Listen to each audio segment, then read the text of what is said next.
Benoît Potier, bonjour. Vous êtes président-directeur général du groupe Air Liquide. C'est aujourd'hui la publication de vos résultats financiers pour 2020. 2020, on le sait, a été une année hors norme. Dites-nous, comment s'est-elle passée pour le groupe Air Liquide ? Je crois que ça a été d'abord une très forte mobilisation des équipes du groupe dans la lutte contre la Covid-19. C'est une situation exceptionnelle et je crois que la réponse des équipes a été tout à fait formidable. Sur le plan de la performance, ça a été aussi une année remarquable qui témoigne, à mon sens, de la force du modèle Air Liquide. D'abord avec une très bonne tenue des ventes, quasi stable, une croissance significative de la marge opérationnelle, une progression du résultat net et un positionnement très favorable pour la croissance future. C'est donc vraiment une année exceptionnelle qui combine à la fois la force du modèle et un très haut niveau d'engagement des équipes. Alors justement, comment le groupe Air Liquide a-t-il vécu la crise ? A-t-il géré cette crise-là ? Nous avons en fait agi sur deux plans. D'abord par la poursuite du service au quotidien à nos clients, à nos patients, dans un contexte qui était inédit et qui a montré le très grand professionnalisme des équipes. Mais aussi par la lutte contre la pandémie. Et je vais être un peu plus spécifique. Je voudrais saluer la forte mobilisation des équipes santé du groupe dans les besoins en oxygène médical qui ont été multipliés par 4, 5, voire 6 dans certains pays. Avec l'initiative des 10 000 respirateurs en 60 jours que nous avons menée à bien en France, et aussi avec le suivi des patients à domicile, partout dans l'ensemble du monde où nous sommes présents. Alors vous l'annonciez à l'instant, une quasi-stabilité des ventes et une progression de la marge et du résultat net. Dites-nous, quelle est la recette d'Air Liquide ? La recette, vous savez, je crois que ce sont d'abord les femmes, les hommes du groupe, ce sont ses marchés, ce sont ses technologies, son savoir-faire et son modèle d'affaires. Et puis, quand on regarde comment nous sommes répartis dans le monde, nous avons une très grande diversité de clients, diversité de secteurs, d'applications. Nous sommes présents dans toutes les grandes géographies industrielles. Nous avons des contrats de long terme qui sont solides, qui sont bien indexés sur les coûts, notamment sur les coûts d'énergie qui fluctuent beaucoup en ce moment. Nous avons également un lien fort avec nos clients qui attendent de la fiabilité, qui demandent de l'innovation, de l'expertise technologique, ce que nous sommes capables d'apporter. Et nous avons également une capacité à investir, à innover. Et de façon générale, nous sommes tournés vers les marchés de l'avenir. Alors venons-en maintenant aux indicateurs qui traduisent les grandes lignes de votre performance financière. Je vais commencer par les ventes. Les ventes ont été quasi stables à 20,5 milliards d'euros en données comparables, avec un retour à la croissance au quatrième trimestre, qui est un point tout à fait positif. Lorsque l'on regarde l'activité gaz et services, qui fait 96% des ventes, ce sont surtout la santé électronique qui sont en croissance sur cette année.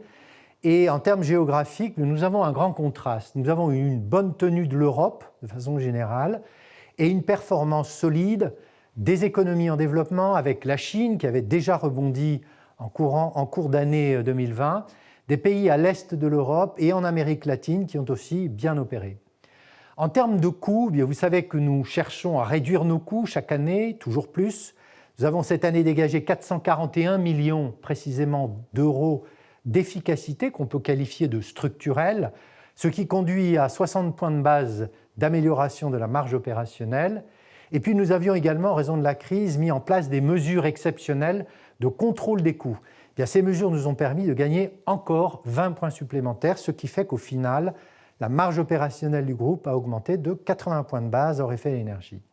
Alors quand on descend vers le résultat net, lui, s'établit à 2,4 milliards d'euros, soit 8,6% de croissance reportée. Lorsque l'on regarde le résultat net récurrent, c'est-à-dire hors éléments exceptionnels et effets de change, celui-ci progresse de 4,4%, c'est quand même une très bonne performance. Le cash flow, les flux de trésorerie, eux, progressent également fortement, c'est une très bonne nouvelle, ça prouve la qualité des résultats, ça nous permet effectivement d'assurer un niveau élevé d'investissement et une réduction significative de la dette, ce qui fait qu'in fine, le bilan du groupe reste extrêmement solide. Donc vous le voyez, dans un contexte qui a été particulièrement difficile, le groupe a réalisé en 2020 une performance tout à fait remarquable. Une performance remarquable, vous l'avez dit. Quid maintenant de vos avancées en matière de développement durable?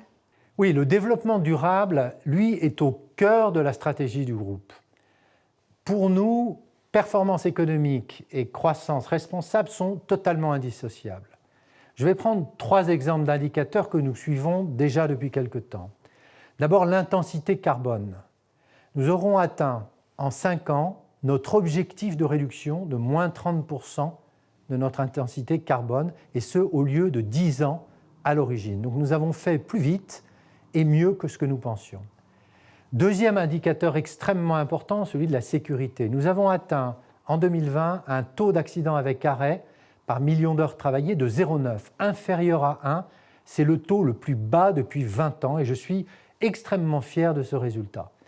Bien sûr, il reste des progrès à faire, notamment en termes d'accidents de la route et d'accidents de métier, mais c'est une très belle performance également. Enfin, un troisième indicateur, celui de la mixité. Nous mesurons le taux de femmes parmi les ingénieurs et cadres. À fin 2020, nous étions à 30%, ce qui est une bonne performance. Nous avons eu une progression régulière, mais bien sûr, elle reste insuffisante puisque, vous le savez, notre objectif à 2025, c'est un taux de 35%. Alors vous le voyez, nous voulons encore aller plus loin et c'est pour ça que le groupe présentera le 23 mars prochain sa stratégie et ses objectifs en matière de développement durable. Je vous donne donc rendez-vous à cette date. Le rendez-vous est pris. Alors comment maintenant la crise actuelle impacte-t-elle votre programme d'entreprise et vos objectifs à moyen terme?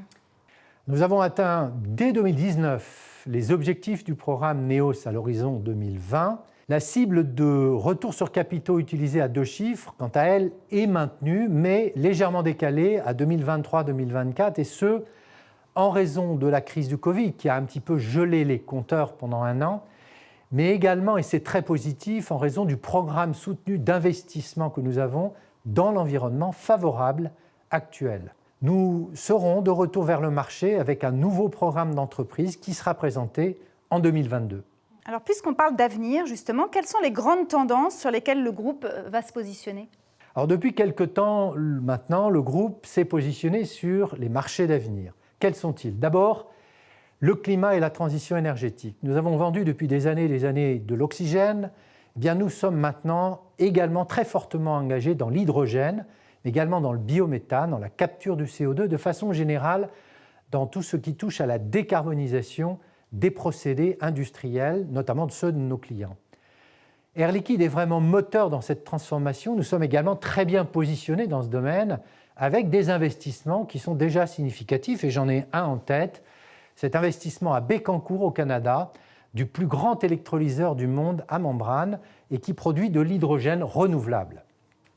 Le deuxième grand axe, celui de la santé, c'est un sujet majeur, c'est un sujet à fort potentiel. Et Air Liquide dispose d'une très forte expertise, capable d'apporter de la valeur, d'apporter les nouvelles technologies, je pense notamment à l'e-santé. Donc nous avons dans ce domaine beaucoup encore à faire et beaucoup à apporter. Enfin, le troisième grand domaine, c'est celui des technologies au sens large, et notamment évidemment du numérique. Nous avons une expertise reconnue, nous avons déjà développé un certain nombre d'applications dans le domaine du numérique qui a pénétré à l'intérieur de nos opérations. Mais nous pensons aussi pouvoir aller plus loin dans des domaines comme l'électronique ou dans des secteurs de haute technologie, comme la cryogénie profonde, comme le spatial et même le quantique. Concernant justement vos investissements, est-ce que vous avez ralenti ou pas cette année? Non, au contraire, nous avons eu cette année un très haut niveau d'investissement. À fin décembre 2020, le portefeuille d'opportunités, que l'on mesure à 12 mois, a encore augmenté. Il est actuellement de 3,1 milliards d'euros. Ce sont donc l'ensemble des opportunités d'investissement.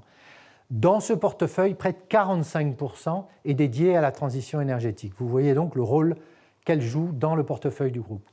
Et puis quand on mesure par ailleurs les décisions d'investissement, celles qui ont déjà donné lieu à une prise de position du groupe, eh bien ces décisions s'élèvent à 3 milliards d'euros. C'est le plus haut niveau depuis 3 ans.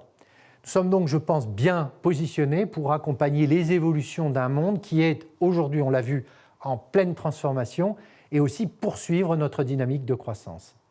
Un monde en pleine transformation. Comment justement voyez-vous 2021 ? 2021, c'est une année où il reste encore des incertitudes. Il faut donc toujours faire preuve de prudence, mais aussi d'audace et de confiance. Les enseignements que nous avons pu tirer de la crise 2020, quels sont-ils ? D'abord, la force du groupe, la force de son business model, la force de ses équipes. Ensuite, un très bon positionnement sur les marchés d'avenir. Notre résilience a été excellente au cours de cette année 2020 et nous sommes, je l'ai dit, résolument engagés en faveur du climat et de la transition énergétique. Si je regarde l'année 2021 en termes de perspective, je dirais qu'en 2021, dans un contexte que nous supposons être un contexte de mesures de confinement local limitées au premier semestre et d'une reprise marquée au second semestre, nous sommes confiants dans notre capacité à augmenter à nouveau notre marge opérationnelle et à réaliser une croissance du résultat net récurrent à change constant. Benoît Potier, un mot en guise de conclusion ? Bien, je dirais que nous sommes prêts pour 2021. L'année 2020 a été une année éprouvante pour les équipes, pour les clients, mais je crois que nous avons démontré tout ce que nous pouvions faire, donc c'est très encourageant. Nous sommes donc prêts à continuer plus que jamais à inventer l'avenir, mais aussi à vivre l'avenir. C'est notre métier depuis plus d'un siècle. Et je voudrais souhaiter à tous les collaborateurs une excellente année, leur dire merci, eux qui se sont plus que jamais mobilisés pour le succès du groupe. Benoît Potier, je vous remercie.